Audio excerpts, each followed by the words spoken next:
Deus, em oração, me lembrou 3 amigos íntimos, 3 amigos que comiam na minha mesa e eu comia na mesa deles, amigos muito próximos. Deus me lembrou o nome deles 3, me botou eles em oração, eu orei por eles 3, isso era uma madrugada, e Deus falou assim para mim: faça silêncio com eles. E tem coisa que Deus te pede que você não vai entender o porquê. Eu falei assim: mas como fazer silêncio? Ele falou assim: seja educado, dê oi quando encontrar, mas faça silêncio. O que é fazer silêncio nesse pedido de Deus? Às vezes você liga para mim: fala companheiro, e aí, não sei o que, sexta-feira, vamos para não sei para onde. É só parar com o estardalhaço, diminui o estardalhaço, seja educado.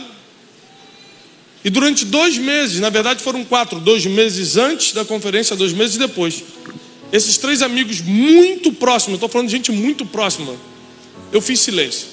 Se eles me escreviam no WhatsApp, por exemplo: ei, como é que está? Eu falo: ô querido, tudo bem, está tudo na paz.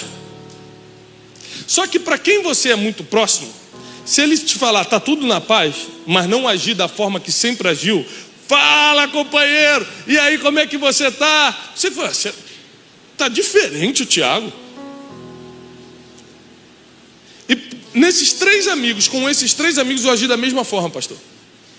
Eu simplesmente não parei de falar, ou seja, não é que eu bloqueei ou fingi que não lia. Eu falava oi, boa tarde, oi, não, está tudo na paz. Eu só não era, eu não fazia o estardalhaço. Ah, amigão.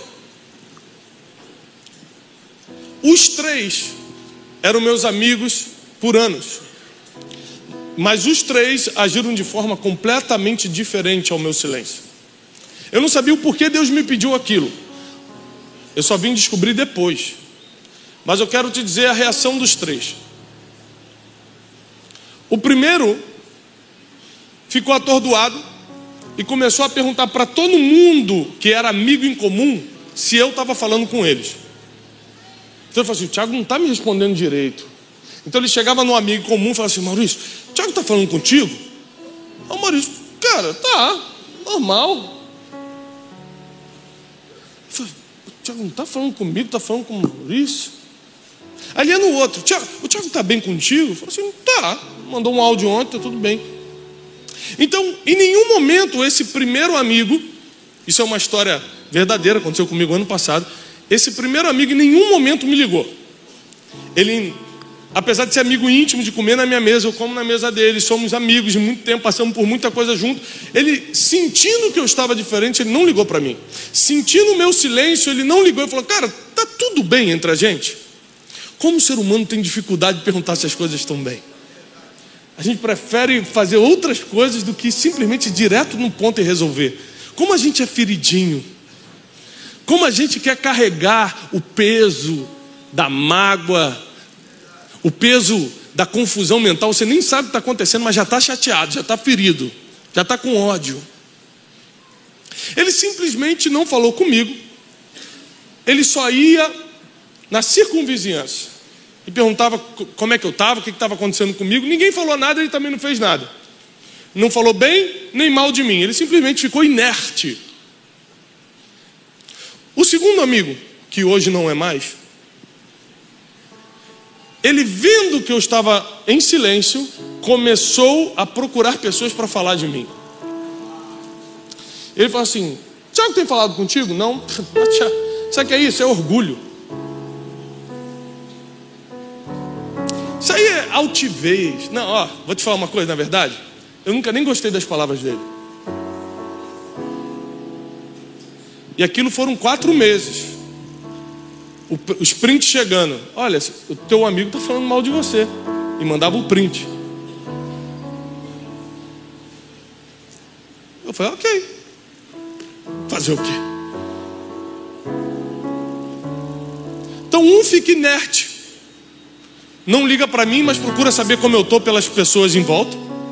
O outro vira meu inimigo, não liga para mim e começa a falar mal de mim. E teve o terceiro amigo,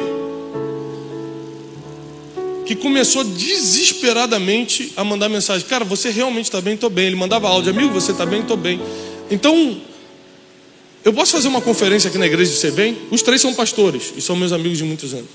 Um deixou de ser, porque eu liguei para ele e falei assim: olha, eu nunca vou falar mal de você, eu nunca vou ser teu inimigo, mas meu amigo você não é mais. Porque o silêncio revela muita coisa. O terceiro amigo começou a me ligar e falou assim: cara, por favor, vamos jantar junto? Eu falei: eu não posso, eu estou cheio de coisa para fazer, a conferência está aí. Então prega aqui na igreja. Eu falei: olha, não dá agora, depois da conferência. Então vamos orar junto agora? Vamos, ora aí. Ele começava a orar: Senhor, abençoa o Tiago e tal. 3 amigos que tinham a mesma oportunidade de sentar à mesa. 3 reações totalmente diferentes diante do silêncio. Um ficou inerte, um virou inimigo e começou a falar mal. O outro se aproximou muito mais. 2 meses depois, foram 4 meses total, 2 meses depois da conferência, eu liguei para cada um para dar o relatório. Um para desfazer a amizade, obrigado, mas o silêncio revelou quem era você. O outro para me tornar ainda mais amigo, obrigado. O silêncio revelou que você é meu amigo. E o outro para falar: olha, você tem coisas para consertar, mas vamos continuar amigos. Você ficou inerte em cima do muro, você podia ter me ligado. Porque tem gente que precisa só de uma instrução para melhorar. Tem gente que não dá para continuar junto. Você precisa aprender isso.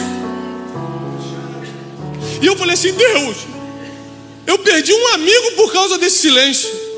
E Deus falou: não, ele nunca foi teu amigo. E eu falei assim: por que tu me pediste isso, Senhor? Deus falou assim: para você entender como eu conheço as pessoas quando paro de falar com elas. Quando Deus para de falar com alguns filhos, Ele começa a entender para onde eles correm quando Ele fica em silêncio.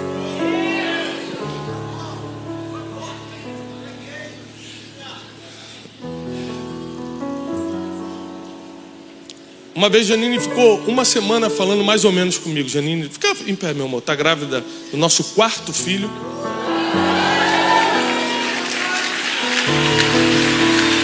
É muita coisa, jovem. Enquanto vocês estão aí passeando na praia, eu estou trabalhando, irmão. Meu irmão perguntou: pastor, mas como é que pode? 4 filhos, o senhor viaja todo dia. Eu falei: e as conexões longas em Guarulhos? Quase 4 horas de espera de avião. Sempre, né?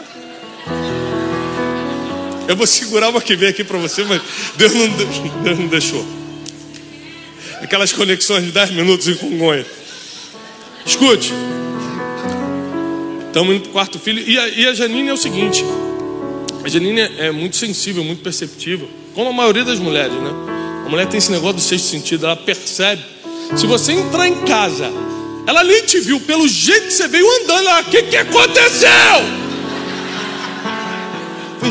Que isso, Senhor Jesus, Maria José? Como é que pode essa mulher?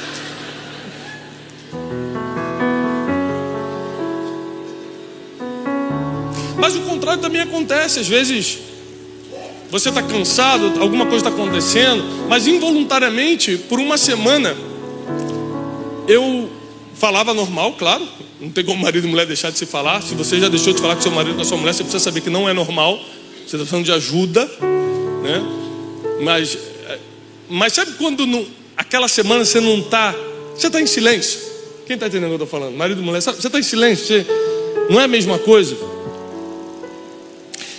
Ela talvez não tenha percebido, mas ela começou a fazer coisas que antes ela não fazia. Ela falou assim: eu vou cozinhar hoje. Dispensou a menina cozinhando, desde que hoje eu cozinho para o Tiago. Ela começou a agir durante a semana para tentar entender por que eu estava em silêncio. Porque a primeira coisa que o silêncio mexe com o ser humano é na autoanálise. Por que isso está acontecendo? Porque o pastor Felipe é a 2ª vez que ele não responde meu WhatsApp. O que eu fiz? Aí você começa a pensar toda a tua vida. Quando eu tinha 3 aninhos, eu subi no negócio. Então,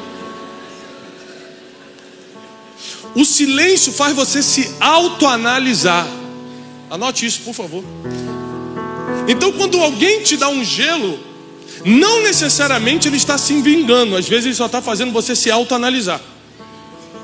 Não necessariamente ele está te desprezando. Às vezes ele está fazendo você encontrar a verdade em si mesmo. Porque você está ali, por que isso está acontecendo? Aí passa o tempo e você, lembrei. Eu prometi que ia pagar dia 20 e não paguei. Que quem está devendo sempre esquece, mas quem está esperando pagamento não esquece. Você começa a lembrar de coisas que você pode ter feito e estejam gerando aquele silêncio. Quando Deus para e não te responde, quando Deus para de falar por um tempo, quando Deus fica em silêncio, provavelmente a primeira coisa que Ele está provocando em você é a autoanálise. O que eu fiz?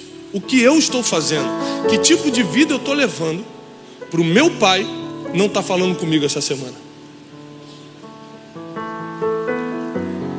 O pastor Felipe tocou num versículo que eu ia falar, eu não vou ler ele todo por questão de tempo, mas João 11:42, que diz assim: Jesus levantou os olhos para o céu e disse: Pai, graças te dou, porque sempre me... Deus ouve sempre, mas nem sempre responde. Te ouvir, Ele está ouvindo sempre, mas te ouvir não quer dizer que Ele vai responder. Igual você mandar mensagem no WhatsApp para alguém, aparece o tique azul de visualizar, mas quem disse que a pessoa vai te responder? É o que dá mais raiva. É quando você sabe que visualizou e não respondeu. Tá bandido, né? Viu a mensagem. De vez em quando eu ligo para pedir dinheiro emprestado para o pastor Felipe, ele visualiza, passa 3 horas, ele manda a mãozinha assim: estou na reunião de oração, não posso falar. Aí eu ligo para o pastor da oração: pastor, está orando mesmo? Eu falo: não, Felipe, está em casa. Aí eu começo a ligar: Felipe, me atende. Ele: não, rapaz, estou em jejum, estou na consagração. Até no monte ele sobe para não atender. Estou brincando. Nunca pedi dinheiro emprestado para ele. Sempre pedi dado, e ele dá. Se você está precisando, procure o pastor Felipe no final. Escute isso. Primeira coisa, o silêncio vai gerar uma autorreflexão. Fala comigo, autorreflexão. Tem gente que não para se autopensar, autorrefletir, se Deus não ficar em silêncio um tempo.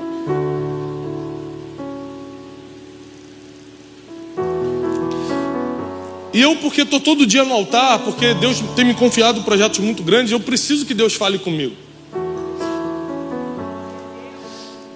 Mas no mês de dezembro e no mês de janeiro, Deus não falou comigo. Eu parava lá em casa, começava a orar, Deus não falava nada. Eu pegava a Bíblia, lia, Deus não tocava em nada no meu coração. Eu comecei a ficar aflito. Falei: Senhor, o que está acontecendo? A primeira coisa que eu fiz: Senhor, onde eu pequei? O que eu errei? Será que o que eu estou fazendo? Primeira coisa, eu comecei a tentar achar o motivo pelo qual Deus poderia estar fazendo silêncio comigo. Eu falei assim: mas o que pode ser?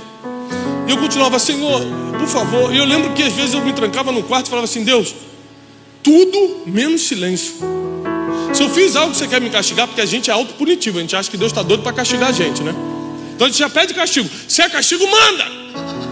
Deus não. Eu só quero ficar um tempo sem falar. Senhor, mas eu já pensei em tudo. 2 meses. E Deus não falou absolutamente nada comigo. Eu moro fora do país, cheio de decisão para tomar. Vinha para o Brasil agora no carnaval ou não vinha? Pregava ou não pregava? Tinha o contrato para assinar do novo livro com a maior editora, o maior grupo editorial do mundo. Várias coisas importantíssimas acontecendo. E eu ajoelhava: Deus, o que eu faço? Assino ou não assino? Vou ou não vou? Pego o avião ou não pego? E Deus não falava nada. Foi Deus. Eu comecei a ficar desesperado e comecei a: Deus, por favor, não me abandone. Deus, não sei o que está acontecendo, mas fala comigo, me dá só um sinal, Senhor. Se aquela nuvem mudar de lugar, você começa a ficar místico. Se aquela nuvem mudar de lugar, eu vou entender que você está me ouvindo. Manda só um sinalzinho, um dedinho movendo. E Deus não falou nada. 2 meses. O desespero estava absurdo. Já falei: Senhor, eu preciso da tua voz. E eu comecei a ler mais, eu comecei a me trancar mais no quarto. Eu comecei: Deus, fala comigo, Senhor, o que está acontecendo? Irmão, comecei a escutar pregação no YouTube, coisa que eu não fazia. Só do pastor Felipe Baladão assisti umas 10 mensagens. Foi aí que eu percebi que ele copiava as minhas, eu nunca tinha percebido.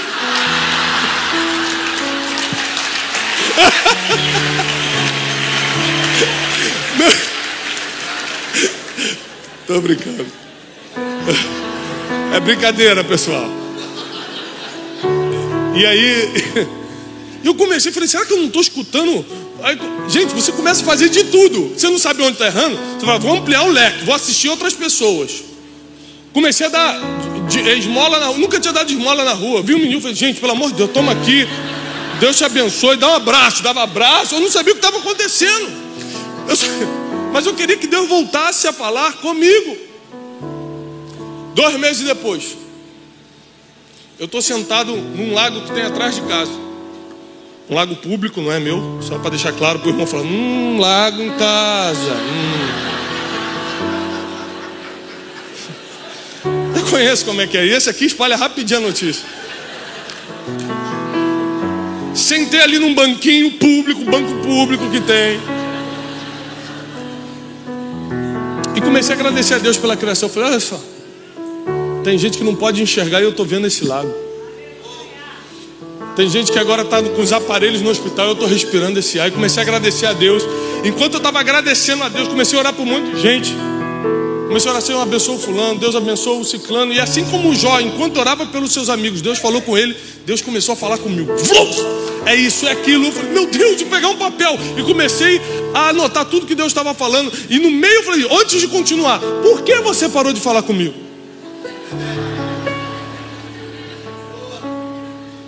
E Deus falou assim, eu só queria saber para onde você ia correr nesse período. Só queria saber o que você ia fazer.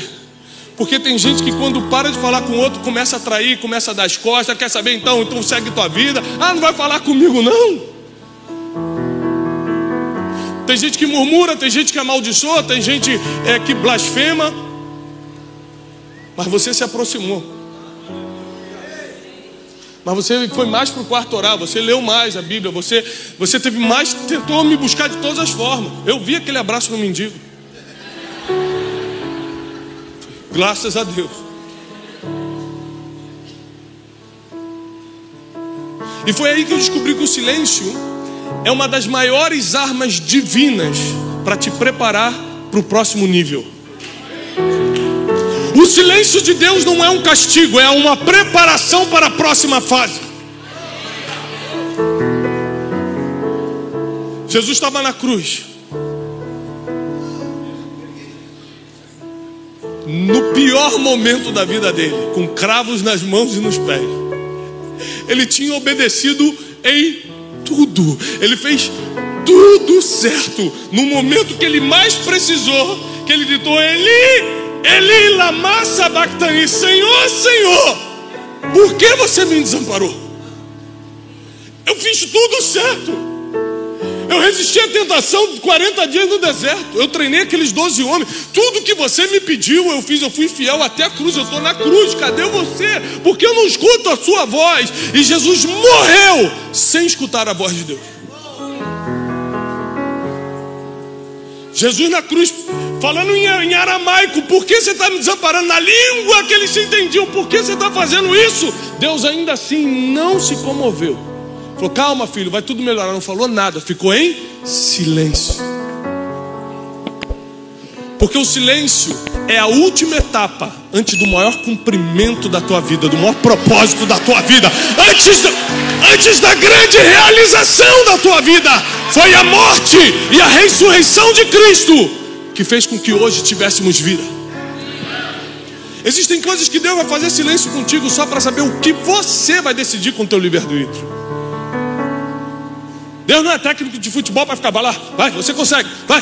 A gente confunde Deus, a gente reduz Deus. A gente tenta botar Deus dentro da nossa caixinha. Deus está muito fora da caixinha. Ele está muito fora do nosso padrão humano de pensamento. Ele faz do jeito dele, na hora dele, na forma dele, do jeito que ele quiser. A única coisa que a gente pode fazer é alinhar a nossa vida com um projeto, com um plano, com a vontade absoluta dele. E Jesus na cruz deu o último suspiro. A vida foi entregue. Ninguém tomou a vida de Jesus. A Bíblia diz, ninguém pode tomar a minha vida. Eu mesmo a entrego. E aquele que tem o poder de entregar também pode reavê-la. Jesus entrega a sua vida sem escutar a voz do Pai naquela cruz.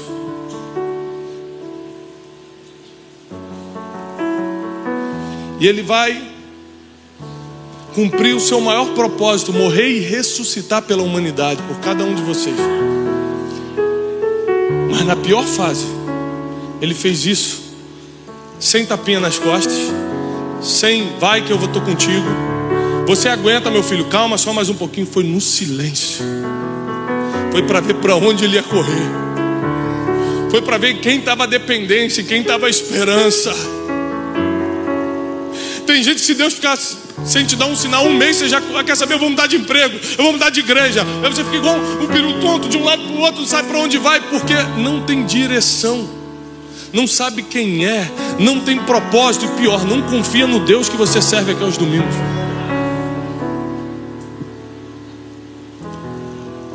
Se meus amigos agiram de forma diferente, 3 amigos, com o meu silêncio, que não vale muito para muita gente, mas para aqueles amigos valia.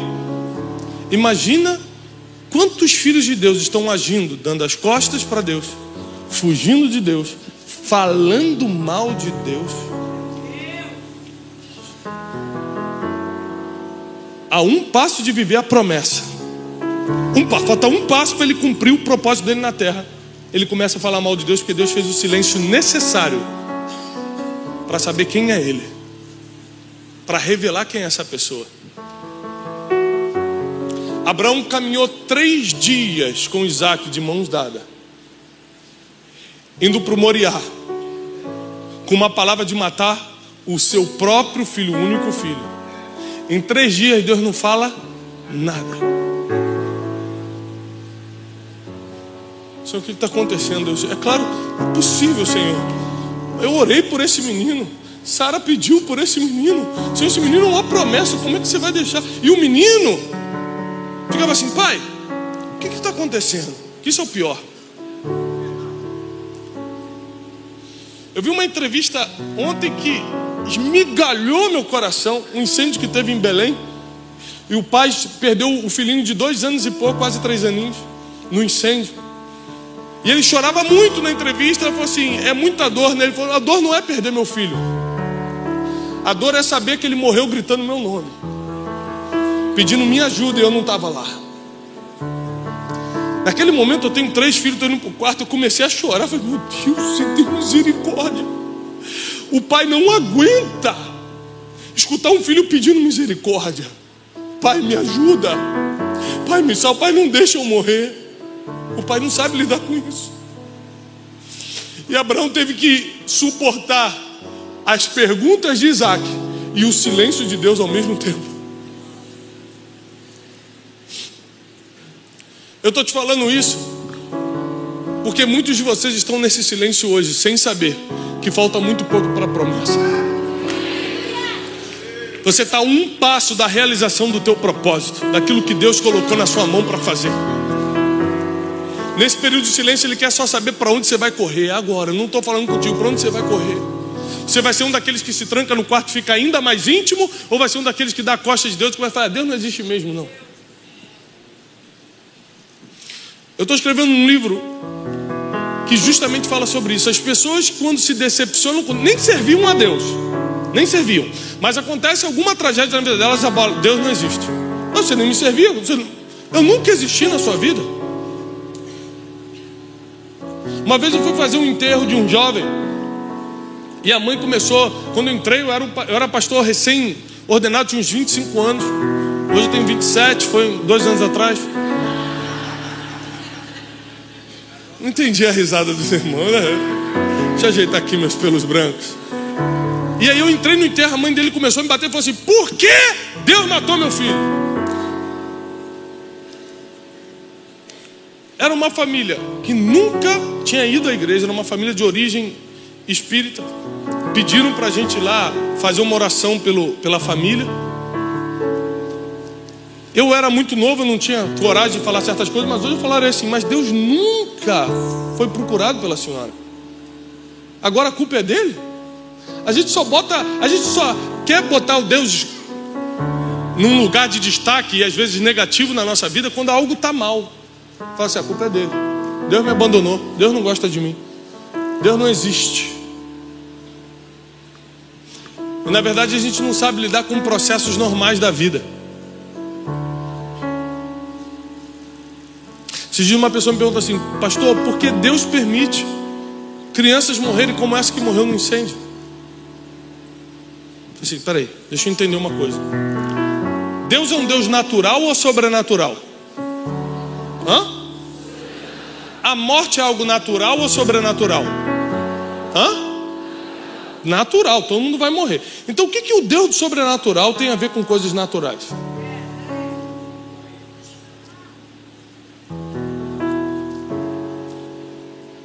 Existem coisas que simplesmente são naturais da vida. Um senhor de 90 anos pode morrer, uma criança também pode morrer. Todo mundo aqui está debaixo do mesmo risco. A Bíblia diz que sol nasce sobre justos e injustos. A chuva também cai sobre os justos e injustos.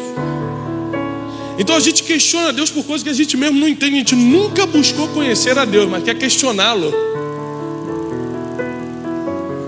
Agora, para você que está passando por um silêncio de Deus, eu tenho uma boa notícia para você. Quem não conhece a Deus, questiona a sua existência. Quem conhece a Deus, questiona o porquê Ele está calado.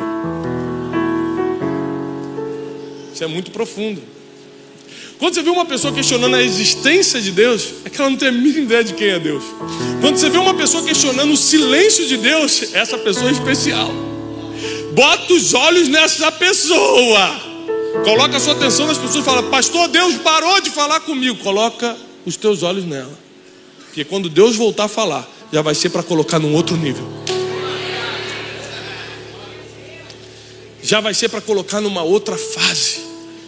O que você está passando não é um castigo de Deus, é a preparação para onde Ele quer te levar nos próximos dias.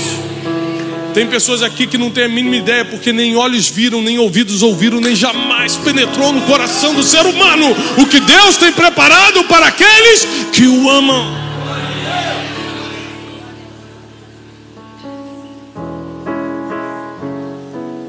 Aquela música que foi cantada aqui da Cassiane que fala: quando ele fica em silêncio é porque ele está trabalhando. É uma verdade. Em silêncio você fica mais concentrado. Você já viu o ourives trabalhando uma joia? Não dá para ficar batendo papo e trabalhando nos detalhes. O silêncio quer dizer que ele está nos detalhes. O silêncio quer dizer que ele está preparando os detalhes.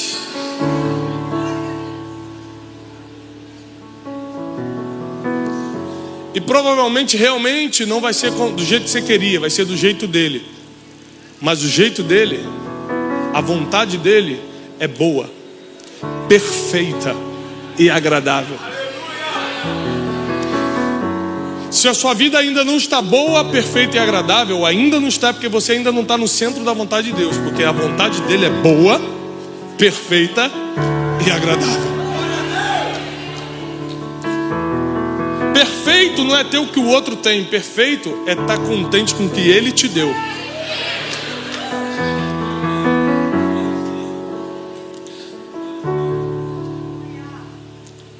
Tem gente que fala: eu preciso do ar-condicionado que está muito calor. Tem gente que está lá no vento da praia falando: meu Deus, que delícia. O que é agradável?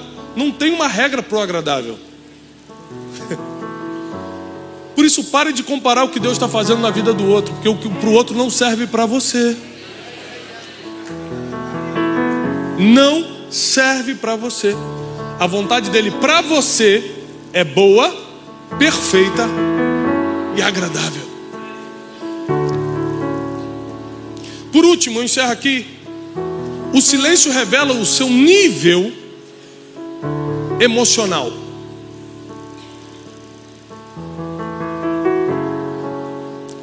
O seu nível de realização, a forma como você lida com as próprias emoções. E quanto menos você estiver trabalhando no teu propósito, quanto mais longe você estiver do teu propósito, mais com raiva você vai ficar quando Deus fizer silêncio. Forte. Amém, obrigado, irmão. Eu me sinto bem-vindo. Só segura aí. Obrigado. Não jogou ali para emocionar. É quando você passa da hora da pregação, eles começam, jogam informação ali, bem-vindo, amém, obrigado por terem vindo, todos vocês. O pregador não se toca e continua. O piano já está ali, já vai aumentando. Daqui a pouco ele puxa na voz: Senhor. Me dá 5 minutos, eu prometo. Alguém que me dá só mais 5 minutos? Só mais 5? 5. Quem me dá 5 minutos, levanta a mão. 5, 10, 15, 20, 25, 35, 3 horas. É vigília!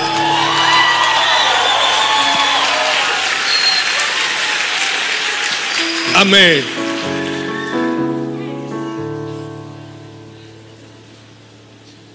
Eu fui procurar esse amigo que se aproximou ao invés de afastar no silêncio. Eu queria te fazer uma pergunta. Isso foi recentemente agora, uma semana, 2 semanas atrás, né? Ele foi lá em casa. Falei, posso te fazer uma pergunta? Ele pode. Porque nos 4 meses, a gente é amigo íntimo, nos 4 meses que eu fiz silêncio contigo, você se aproximou. Foi o primeiro que eu te amo muito. Meu irmão fez uma gracinha ali. O pessoal é engraçadinho, né? Botar ali perdão, pastor Tiago. Foi emoção de te ouvir, o cara escreveu ali. Tá perdoado, irmão. No final vamos conversar ali, por favor, na salinha. Equipe de libertação me acompanhe no final. Com certeza você não está sozinho, não. Isso aí está acompanhado. Isso aí é aquele que é só com jejum e oração. A casta é só com jejum e oração. Ele falou, primeiro que eu te amo. Eu não ia conseguir lidar com essa ausência a troco de nada. Se Deus tivesse me falado para me afastar, é uma coisa. Agora, a troco de nada eu perder um amigo, não dá. A amizade hoje é coisa difícil, gente. Eu tenho poucos amigos. Felipe é um deles. Então, eu fico pensando como era aquela geração de pastores que um competia com o outro, ou não gostava do outro, ou não falava com o outro, ou ficava com medo de revelar o seu ponto fraco que o outro podia expor, porque na minha geração a gente se liga para chorar junto, para falar, cara, ora por mim que hoje eu estou mal. Na minha geração, um tenta apoiar o outro, a gente se liga, são poucos, não são muitos, mas sem amigo não dá para viver bem. Precisa de gente para estar orando pela gente para estar conversando, gente para estar no dia ruim, falando, cara, hoje eu estou mal. Recentemente eu orei por um dos nossos amigos em comuns e falou, cara, eu estou mal, eu tenho que pegar um avião agora, eu acho que é ataque de pânico, porque eu estou aqui todo tremendo, me deu uma sensação de morte. Eu orei por ele, fui conversando com ele até ele entrar no avião, cheio de coisa para fazer, irmão, carregando as coisas. Meu irmão, olha, Deus vai te abençoar, entra nesse avião, não fica com medo não. O que a gente faz sem amigo? Não dá para perder uma amizade no mundo de hoje. Então ele falou para mim, olha, não ia perder sua amizade, mas segundo, eu entendi que Deus estava me dando um crescimento muito grande na minha igreja. E eu pensei, se Deus está me dando esse crescimento, imagina o que Ele está fazendo na vida do Tiago. Às vezes é só aquela fase que você está muito envolvido com o que Deus te colocou para fazer e você se desprende um pouco. Por que ele pensou assim? Porque ele estava crescendo. Quem me deu as costas e começou a falar mal era o que não cresceu. Aí ele tem tempo para fantasiar. É por isso que a gente tem que perdoar os mais fracos, diz a palavra. Porque quem está trabalhando para o reino tem resultado. E o resultado dele faz... Ele entendeu o que está acontecendo com você. Ele consegue se colocar no teu lugar, empatia. Ele fala, poxa, se comigo está complicado, porque meu ministério está fluindo muito, está crescendo, imagina como está lá. Então eu vou entender, às vezes é uma fase. O outro não, o outro está parado. Não cresce nada, nada acontece. Então ele começa não só a ficar com raiva do silêncio, mas com raiva do teu crescimento. E é aqui no silêncio que você revela o nível da tua inteligência emocional, o nível das tuas emoções. Quando a Bíblia usa a palavra coração como sede das emoções, são mais de 928 vezes que a Bíblia menciona a palavra coração como sede das emoções. Está tratando de mente hoje, a gente sabe que é mente, que o músculo, o coração não tem sentimento algum. A Bíblia está falando justamente da tua vida emocional, da tua inteligência emocional. A Bíblia fala, por exemplo, sobre todas as coisas que se deve guardar, guarda o teu. Não está falando do músculo do coração, ou seja, não é para você tomar ômega 3 para ficar com o coração bom. Está falando das tuas emoções. Sobre todas as coisas que você deve guardar, guarda as tuas emoções. E quando você revela o nível da tua vida emocional, quando alguém faz silêncio, você pode interpretar como desprezo, ou você pode interpretar como ele está trabalhando muito. A interpretação é de acordo com a tua ferida emocional, com o teu vazio existencial. A interpretação de acordo com os teus filtros mentais, que já não entendem mais nada e absorvem a vida dos outros como se fosse a tua. A tua está ruim, você acha que dos outros está ruim. Você julga todo mundo, você acha que ele está te julgando também. Você seria capaz de pegar algo que não é teu, então você acha que alguém pegou algo também. Porque você sempre supõe dos outros o que você teria coragem de fazer. O silêncio então te leva à autorreflexão. O silêncio revela para onde você vai correr. E o silêncio revela o nível da tua inteligência emocional. Por isso eu reforço, o silêncio de Deus não é um castigo, é um teste para o próximo nível. Às vezes o silêncio de Deus vai fazer com que você mude a roda de amigos, porque a roda que você está foi legal até aqui. Para o próximo nível tem que ser outro tipo de amigo. Às vezes o silêncio de Deus vai fazer você mudar a sua perspectiva de futuro.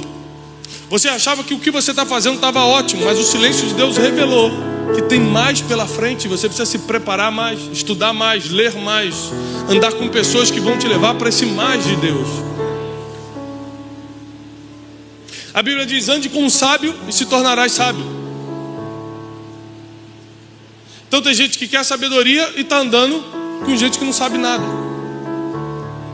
Que incoerência. Mas Deus está chamando um povo nessa noite que vai saber lidar com o silêncio das pessoas, porque nem todo mundo que está fazendo silêncio contigo hoje te quer mal. Inclusive você tem que lembrar que elas têm a vida delas para viver também, que você não é o centro da atenção da vida delas.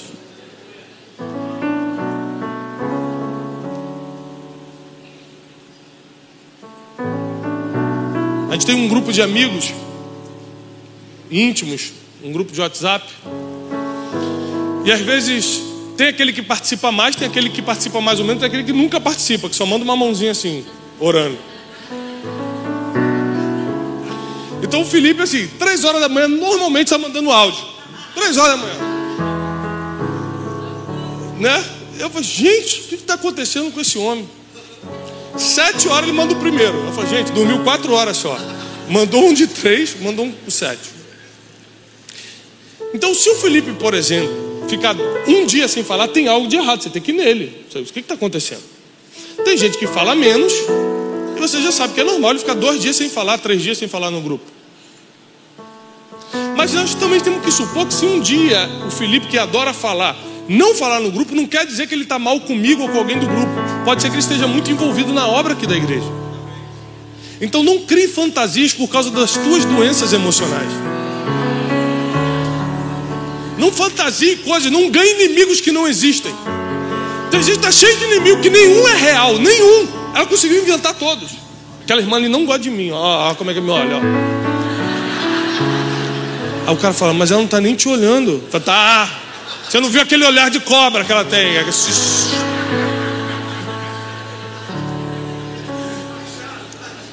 Estão entendendo? O silêncio de Deus revela, ou te leva para uma autoanálise, revela para onde você vai correr e qual é o seu nível de inteligência emocional. Ou seja, como está o seu coração. Falando na linguagem bíblica, como está o seu coração. Na linguagem científica, como anda o seu nível de inteligência emocional. A mesma coisa. E Deus te trouxe até aqui porque Ele quer alinhar essas 3 coisas. Ele sabe para onde você vai correr, senão você não estaria aqui hoje. A segunda você já deu a resposta para ele.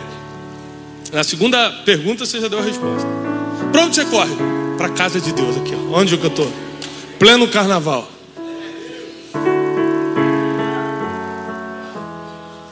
Enquanto nós estávamos ministrando a palavra, muitos já estavam se autoanalisando. Deus, é verdade.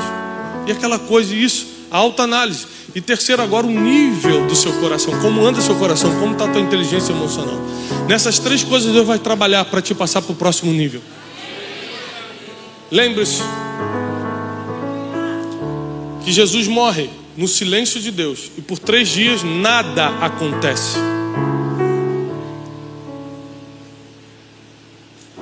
Ele cumpriu o maior propósito dele, morrer na cruz. E ainda assim teve mais 3 dias de silêncio.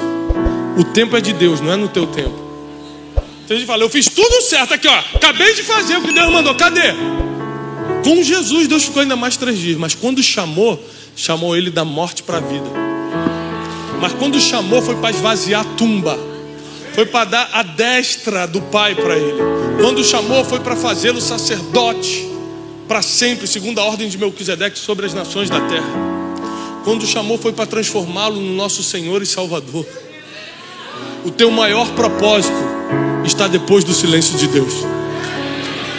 Fica de pé, eu preciso orar por você.